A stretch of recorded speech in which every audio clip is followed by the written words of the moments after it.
when thou goest out to battle against thine enemies, and seest horses and chariots and a people more than thou. Be not afraid of them, for the Lord thy God is with thee, which brought thee up out of the land of Egypt. And it shall be, when ye are come nigh unto the battle, that the priest shall approach and speak unto the people, and shall say unto them, Hear, O Israel, ye approach this day unto battle against your enemies. Let not your hearts faint, fear not, and do not tremble, neither be ye terrified because of them. For the Lord your God is he that goeth with you to fight for you against your enemies to save you. The Lord is my rock and my fortress and my deliverer. The God of my rock, in him will I trust. He is my shield and the horn of my salvation, my high tower and my refuge, my Savior, thou savest me from violence. I will call on the Lord who is worthy to be praised, so shall I be saved from mine enemies. When the waves of death compassed me, the floods of ungodly men made me afraid. The sorrows of hell compassed me about, the snares of death prevented me. In my distress I called upon the Lord and cried to my God. And he did hear my voice out of his temple, and my cry did enter into his ears. Then the earth shook and trembled, the foundations of heaven moved and shook, because he was wroth. There went up a smoke out of his nostrils, and fire out of his mouth devoured. Coals were kindled by it. He bowed the heavens also and came down upon his...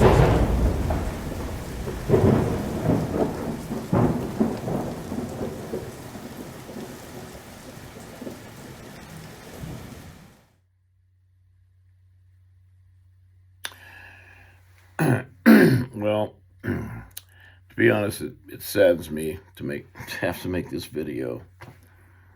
But I gotta say, man, America, I don't have a lot of hope.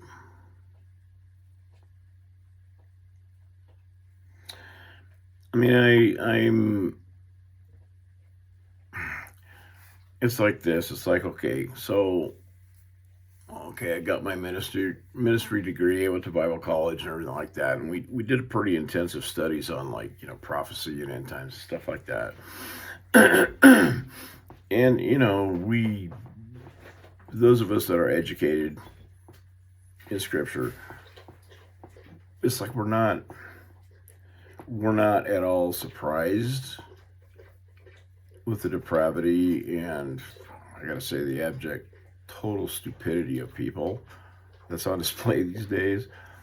But man, until you actually see it and experience it, until you come to that point where you feel like you wake up one day and you look around and everybody's a complete idiot, and you can't believe the kind of arguments you're having to make, and then you sort of step back and go, I'm not sure if it's worth my time to even explain. I mean, you have people that were enthusiastic, the whole MAGA thing, right?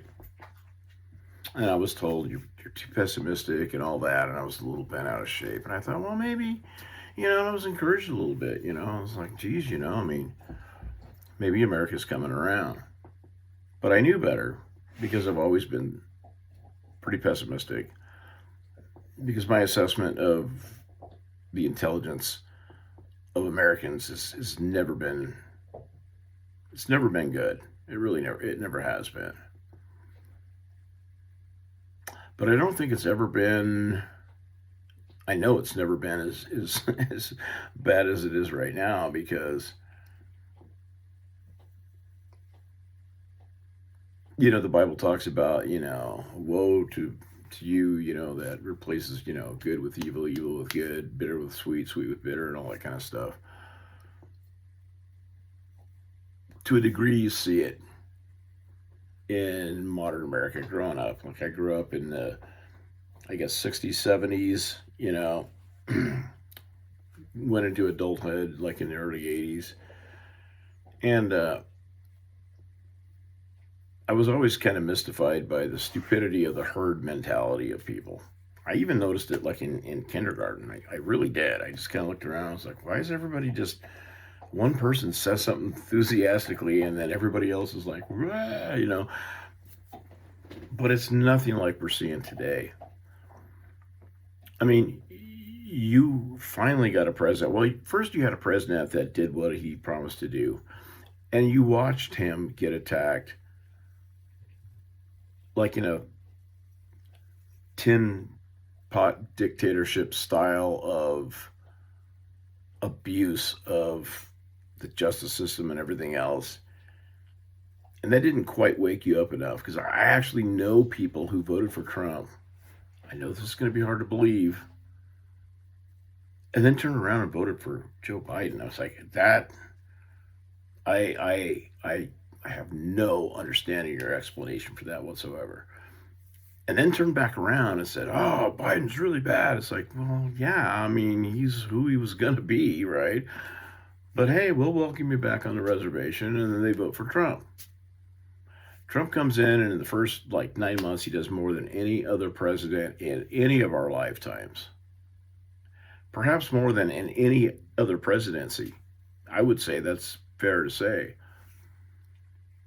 And we're talking about major stuff that for years and years and years between Republicans and Democrats goes back and forth, back and forth. How are we going to solve this border problem? And common sense people like myself, we're just like, well, why don't you just shut the damn border, So Trump comes in and he goes, I'm just going to shut the damn border. And it's like, problem solved. Okay, before he's even 9 months in, he solves 8 conflicts, negotiates peace deals in 9 different conflicts. He seals the border.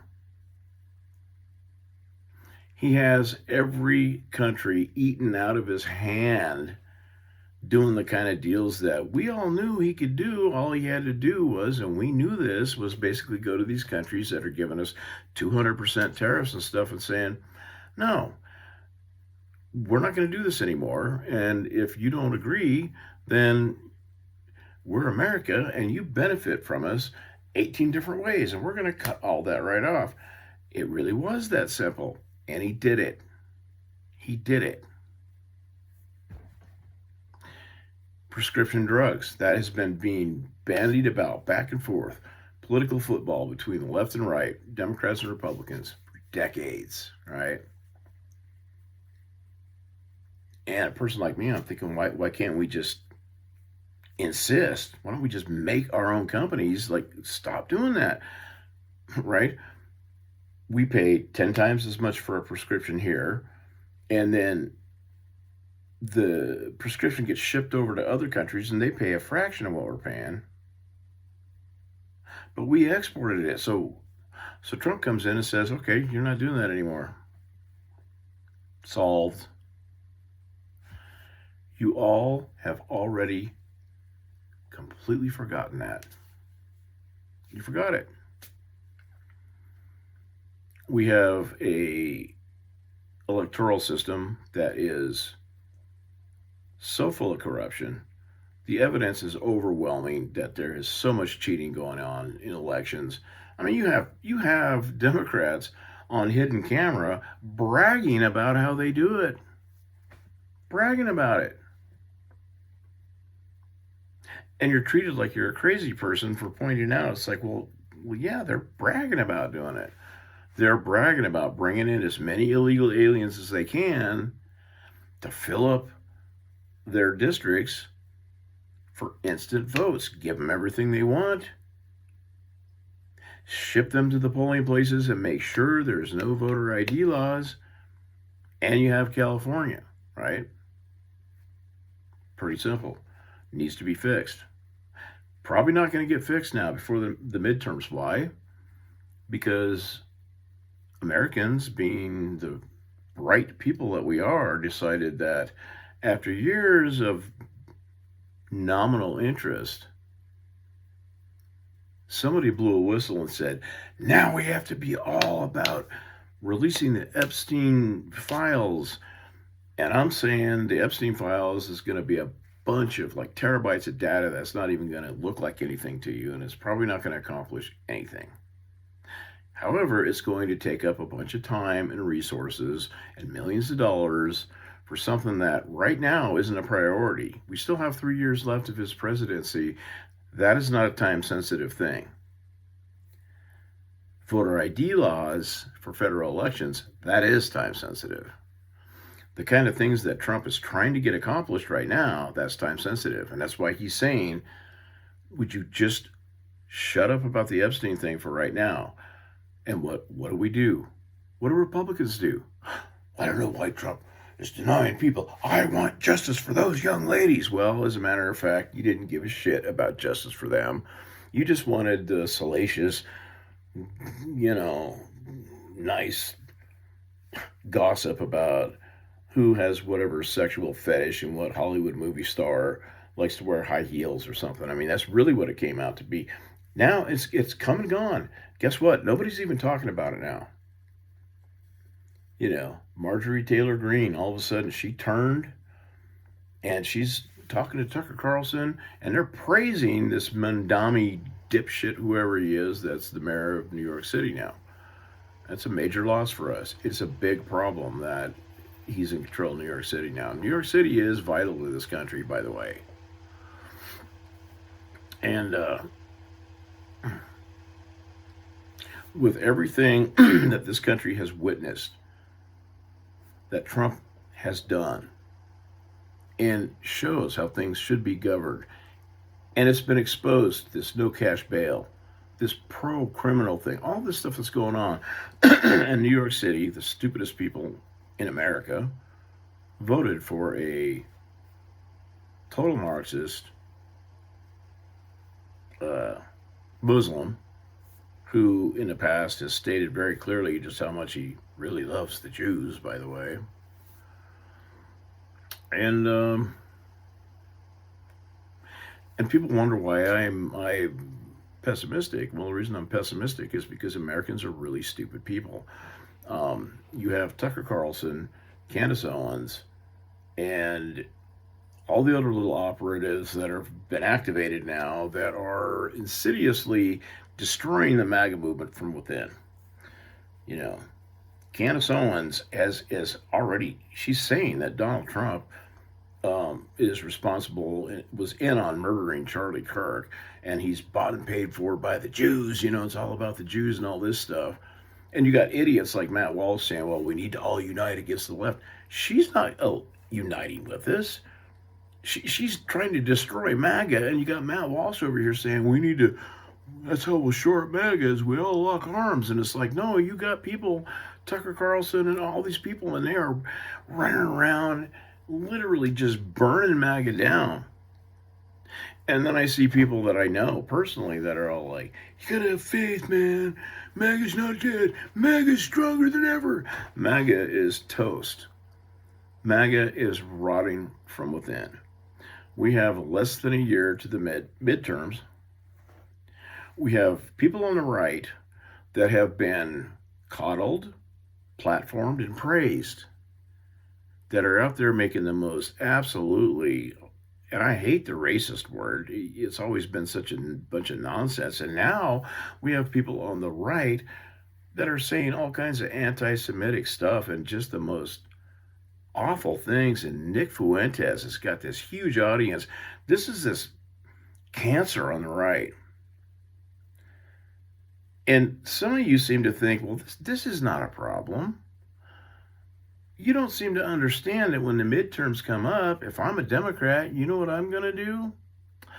Yeah, I'm going to get the videos and I'm going to play back and I'm going to be like, yeah, the people that were up there on stage with Donald Trump, the inauguration and everything, well here you are talking about how wonderful Sharia law is and making all these statements about the evil Jews and how the Jews are pulling all the strings and making a lot of really, not just the state of Israel, we're talking about stuff that's typically, anti-Semitic. I mean, come on.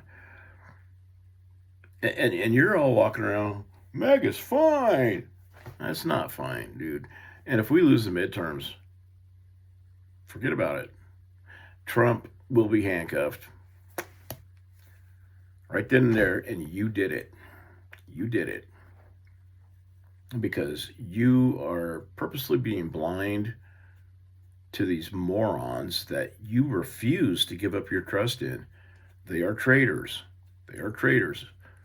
Okay, including Megyn Kelly. Okay, Candace Owens, way back when, was saying that Judaism is a dirty religion that's based on pedophilia and child sacrifice. I mean, she has been spewing the most vile crap all this time. She's been making up all kinds of stuff that she has no evidence for, and her audience has grown. It's like 5 million now, and people are just gobbling it up, and they don't care that she has nothing but her just blabbing away. And she's been proven wrong several times, proven to lie, and nobody wants to call her out on it. Megyn Kelly just takes a blind eye to it. And Ben Shapiro, who I was not a fan of for other reasons, is simply making the reasonable case that, yeah, I don't think Israel's really the bad guy here since 1948. Everybody surrounding Israel has been trying to destroy them nonstop since 1948. Digging tunnels into the country, blowing up buses and discotheques, firing rockets into schools and homes, nonstop, my whole fucking life. And your people are out there saying that what Israel is doing in response to October 7th is genocide? When they drop leaflets and warn people ahead of time, get out of this area, we're going to have a military operation here.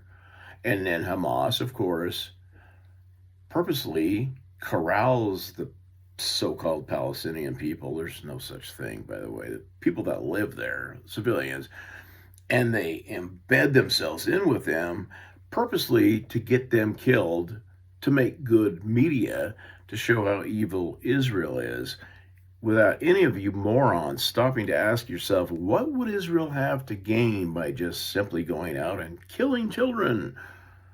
They've never done that before. As a matter of fact, if you don't fire rockets at them and you don't attack them, they don't attack anybody. But you're too stupid for that. I mean, lots of you. Fuck, I'd say most of you at this point. Well, Israel, it seems like, I don't know why they're so special. Well, as a Christian, you're going to find out why they're so special. You're going to find out what's going to happen to us for turning our back on Israel, because there's a lot of documentation on what happens if you're actually a believer when we slight Israel. That's just what's going to happen. And I'll be the one to tell you, yeah, I told you so. But not only that, but Israel was a very valuable ally, because as a military person, as an Air Force avionics guy, and with an understanding about military technology and that kind of thing, there's no simulation in combat technology and the application thereof that can possibly garner more valuable information than real-time data in actual combat situations. Israel is always fighting for their life. So we were gaining maybe even more than they were by them using our hardware, our fighter jets, all of our military hardware. And we were constantly getting real-time data. It's like, this is what works, this is how it worked in the field, this is how it doesn't work. And everybody knows that you just don't know until you bring it out into the field. Let me give you a little example. Okay, the M16. Everybody's familiar with the M16, right? Which is, what the derivative later on was, of course, the AR-15. Well, the M16 was introduced in Vietnam, and the first M16s they were jamming up, and our guys were getting killed left and right. That's the price we had to pay to find out that the M16 needed to have some major redesigning going on. Okay, Israel, they're the ones that were applying all of our latest, best, and greatest military technology in the field, getting real-time data. What you don't understand is the M16 just seemed like it was perfect when we had non-combat situations and everything was controlled. Hey, this is a great new weapon. You throw it out into the field and it wasn't so great. You can't put a price on what we were getting back from Israel. Also in intelligence and having stability in that region, not to mention trading and stability and all that stuff. But no, Israel, man.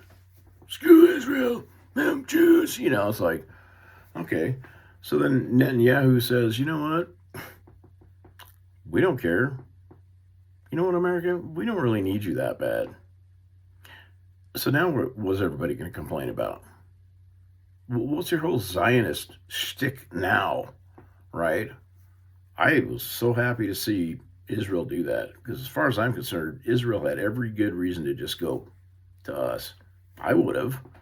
They've been struggling just to survive since statehood in 1948.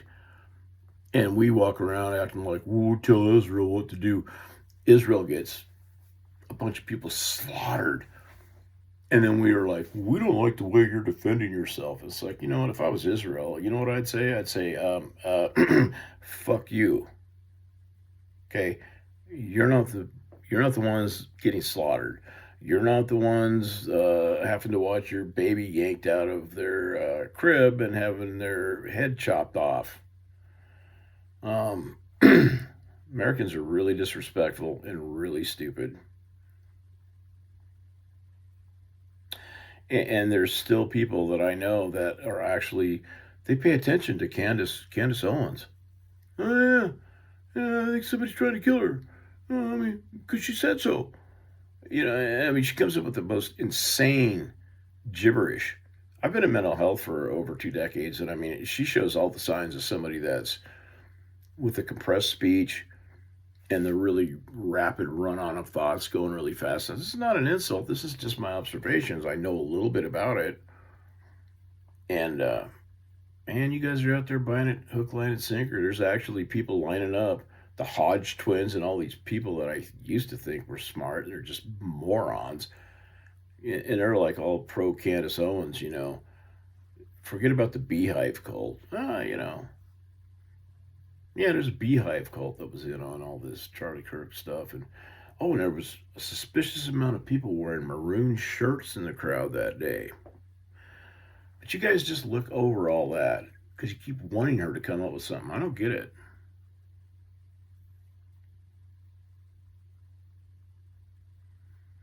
So we got midterms coming up. You can bag that. You can just throw in the towel.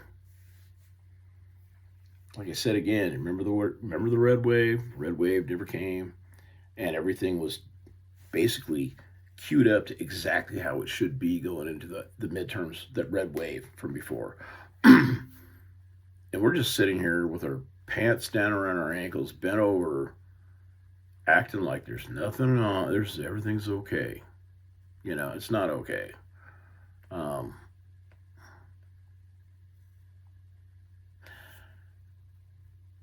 Obama, Comey, McCabe, all those guys, they're absolutely on the hook for prison. Literally. This is not a political thing. This is literally prison. They are guilty of absolute sedition. There's no question about it. And, but y'all already forgot about that because you just had to see those Epstein files, which, like I said, is a cache of mega amounts of data.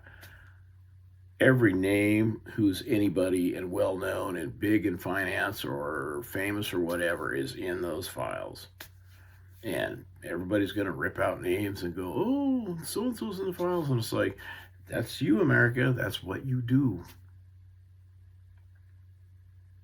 We should be going hardcore in the investigations and convicting these former intelligence officers and FBI people.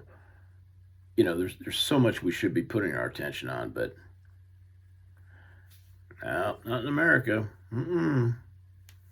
Candace Owens said there's a Jew and a French woman out to shoot her, and there's a whole bunch of people that have a lot of followers out there stoking this thing up.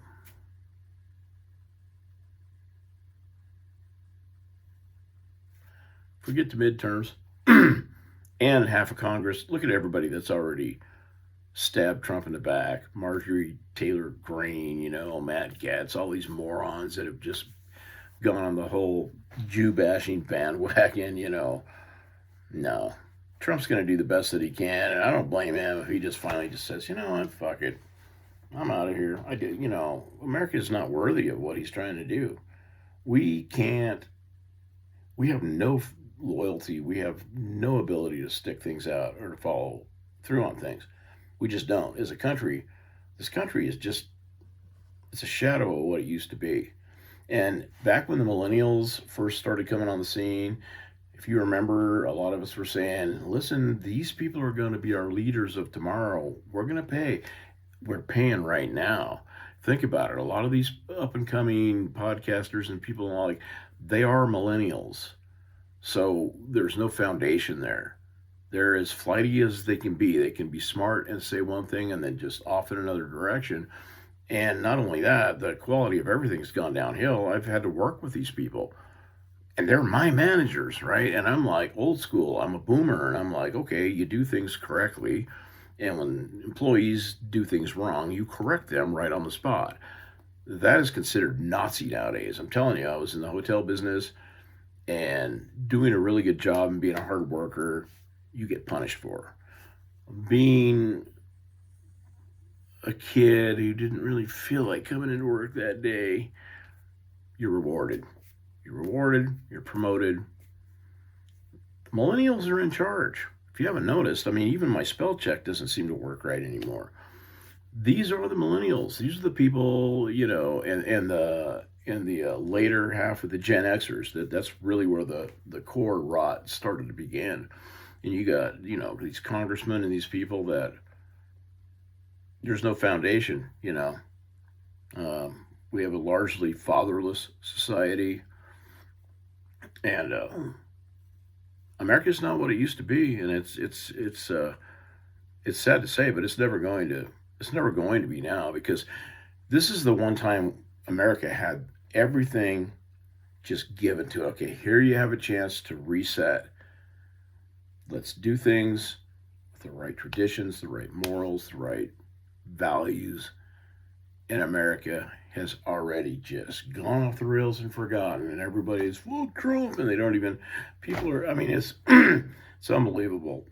Suddenly, Israel's the bad guys, and Islam is the good guys, and it's the religion of peace. And Dearborn, Michigan, they're running the prayers in the morning. In Michigan, man, it's like Minnesota's trash.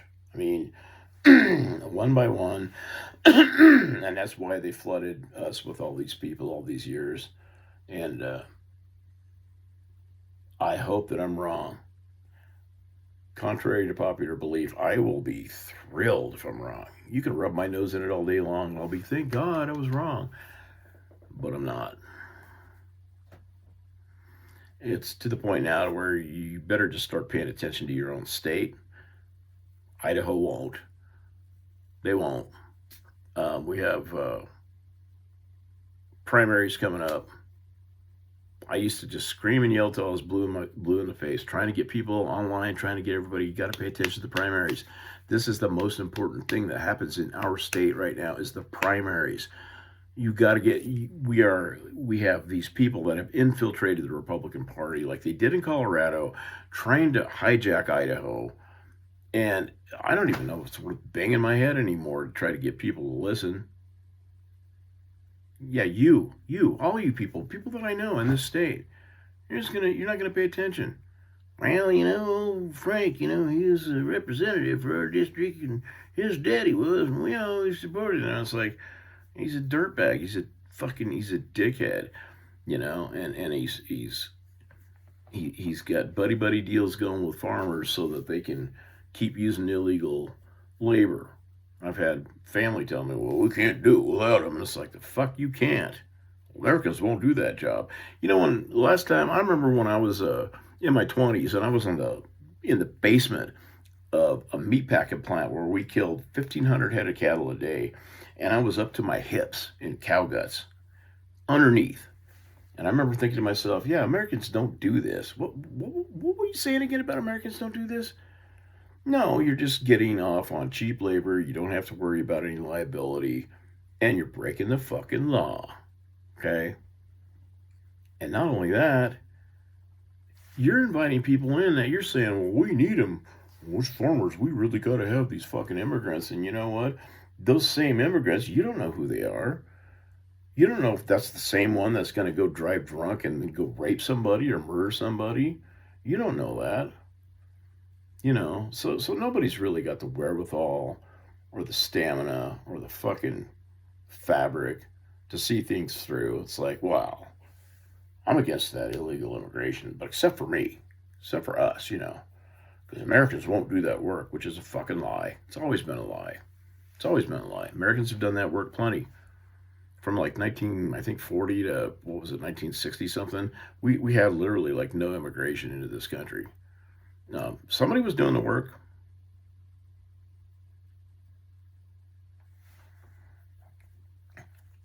But it's all good news. You know why? Because Jesus is coming back, man. It's like, and I'm telling you what, I get excited for the wrong reasons because I really want to see a whole bunch of ass kicking going on so bad, because people are mocking God all the time now. And there's this, the word wrath is in the Bible, by the way. And this blue hair church thing, no, that's a mockery of God. The whole blue hair church thing where you tell people, oh, you're a little girl. No, you're a little boy. Well, you think you're a little boy, but you know what? I think you're a little girl. Well, let's go down and snip off your wiener and stuff like that. Man, the whole millstone around the neck thing, that verse of the Bible, I'm telling you what, man, there's going to be some hell to pay soon. But I have peace, because where I found peace was when I finally let America go. I finally realized, it's like, I'm making America my God. America's not my God. It's not. I took an oath to protect the Constitution of the United States.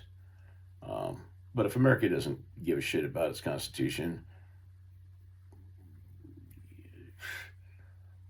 you know what? My oath is to God, and that's it. And I've just sort of divorced myself from really caring that much anymore. I'll give people advice. I'll say, yeah, this is a bad bill. That's a bad politician or whatever. But you think I'm going to strain my neck anymore to try to convince anybody of anything? You know, probably not.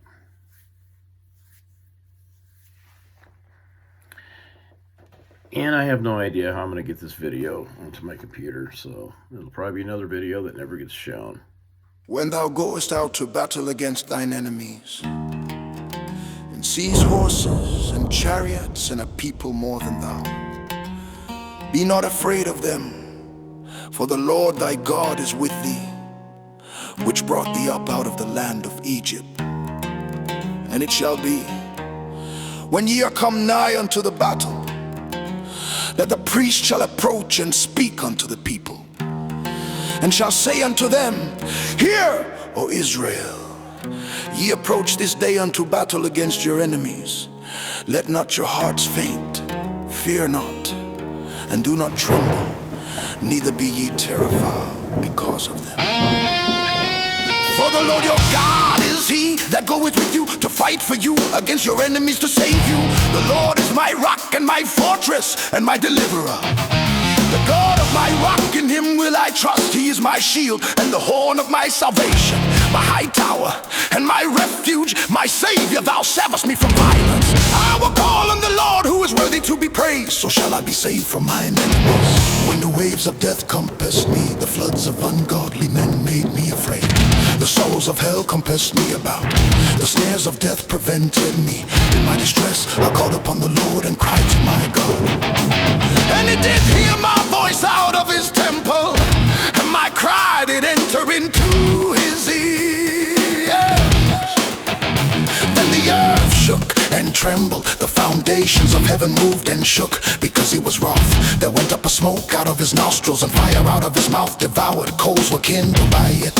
He bowed the heavens also, and came down, and darkness was under his feet. And he rode upon a cherub and did fly, and he was seen upon the wings of the wind. And he made darkness pavilions round about him, dark waters and thick clouds of the skies. Through the brightness before him were coals of fire kindled. The Lord thundered from heaven, and the Most High uttered his voice. And he sent out arrows and scattered them, lightning and discomfited them. And the channels of the sea appeared, the foundations of the world were discovered, at the rebuking of the Lord, at the blast of the breath of his nostrils. And the third angel followed them, saying with a loud voice, if any man worship the beast and his image, and receive his mark in his forehead or in his hand, the same shall drink of